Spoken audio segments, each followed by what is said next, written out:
좁은 문으로 들어가라. 멸망으로 인도하는 문은 크고 그 길이 넓어 그리로 들어가는 자가 많고 생명으로 인도하는 문은 좁고 길이 협착하여 찾는 자가 적음이라. 아멘.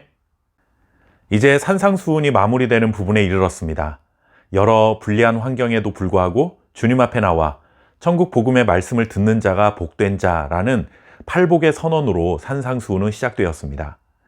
그렇게 예수님 앞에 나와 예수님의 말씀을 듣고 예수님을 따르는 자들이 복된 자라고 인정받게 되면 사람들이 흔히 생각하는 인생의 탄탄대로를 걷게 될 것이라는 기대를 갖기 마련이죠.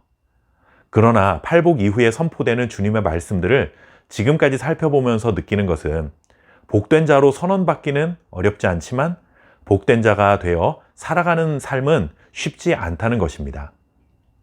하나님과 상관없이 살아가는 세상 사람들, 예수님의 말씀에 관심 없는 세상 사람들이 보기에는 무슨 복이 이래? 라며 코웃음 칠 만한 말씀들인 것이 분명합니다.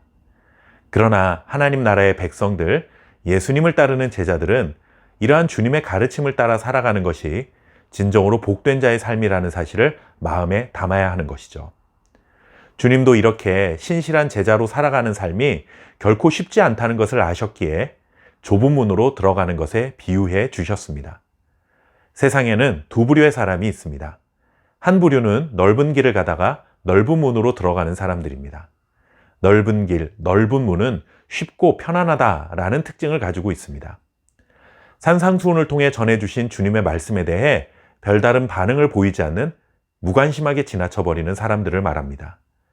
좋은 가르침이라고 하더라도 자신의 삶에 심각한 결단도 없고 그렇게 살아야 한다는 부담감도 전혀 느끼지 않은 채 불편함 없이 편안한 삶을 살아가기로 선택한 사람들이죠. 하지만 넓은 길을 가다가 넓은 문에 들어가는 자들의 문제는 마지막에 멸망에 이르게 된다는 것입니다. 다수의 사람들은 자신들의 마지막 운명이 멸망에 이를 것이라는 사실을 인식하지 못한 채 당장 눈에 보기에 쉽고 편안한 길을 가게 되는 것입니다.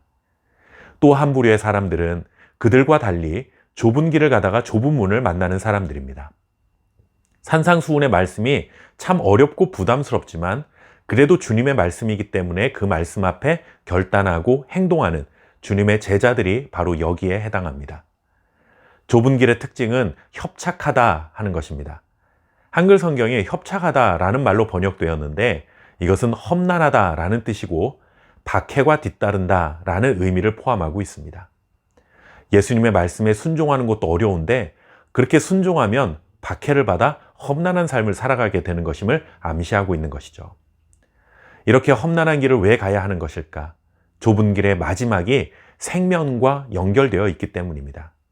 생명은 곧 구원, 영생과 같은 말이고 최종적으로 하나님 나라에 들어가게 된다는 의미입니다.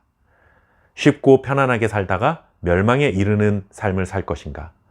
아니면 어렵고 험난하게 살다가 영생에 이르는 삶을 살 것인가? 이 갈림길에서 우리는 선택을 해야만 합니다. 그런데 말씀을 잘 보시면 큰 차이점 하나를 발견할 수 있습니다. 넓은 문은 들어간다 라고 말하는데 좁은 문은 찾는다, 즉 발견한다 라는 것으로 성경이 기록합니다. 넓은 문은 굳이 찾지 않더라도 누구나 들어갈 수 있는데 반해 좁은 문은 적극적으로 찾는 자에게만 발견되어진다라는 결코 쉽지 않다라는 것을 말하는 것이죠.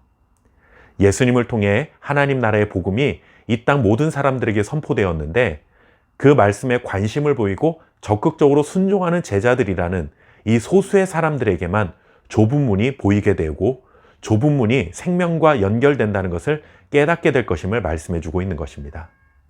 바로 이러한 것 때문에 제자들은 좁은 길을 걸으며 좁은 문을 발견한 자들이지만 참으로 복된 자일 수밖에 없음을 알아야 합니다.